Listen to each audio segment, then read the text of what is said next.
These are things you should know if you ever end up in federal prison. Number one, inmates only get 300 minutes a month to call their families, and most calls are only 15 minutes long, and they cost anywhere from 21 cents to 25 cents per minute. Number two, you gotta have your paperwork when you come to prison. And what I mean by paperwork is your court transcripts. Your court transcripts is paperwork that says everything that was documented in court when you was being sentenced. This is also paperwork that other inmates read over to make sure you're not a snitch. Number three, every car in the lunchroom from medium security, low security, and high security has their own assigned tables that they sit at in the lunchroom. So whatever car in prison that you associate with will have their own tables that they claim and sit at in the lunchroom. So you can't just go sit at anybody's table.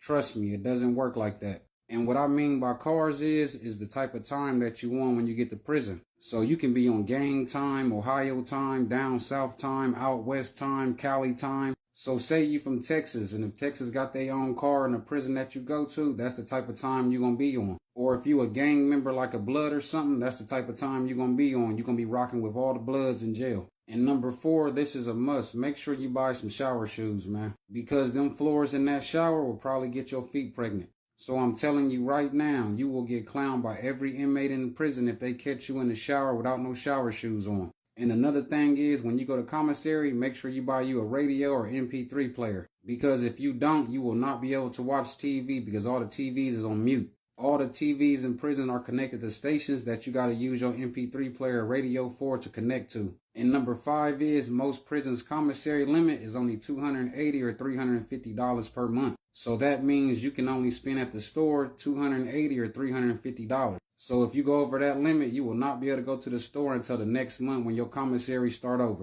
I believe the only thing you can continue buying in prison that don't affect your commissary spending limit is medicine. So I believe you can still buy medicine even though you reached your commissary spending limit. And number six is don't become a jailhouse snitch, please. So if you stayed solid on your case and didn't tell on nobody, don't go to prison and become a snitch, bruh. Stay the same way. Because I done seen it so many times. A dude that stays solid on his case, but soon he go to prison, he'll get to snitching on people. You don't never want to have that snitch label on your name, especially if you in like a USP or a medium, because they play with knives in there. They will take your life, bruh.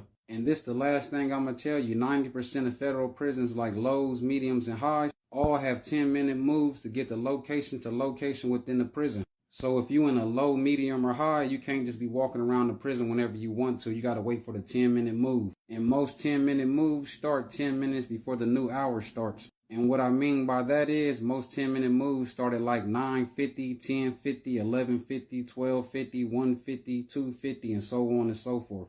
But this is part one.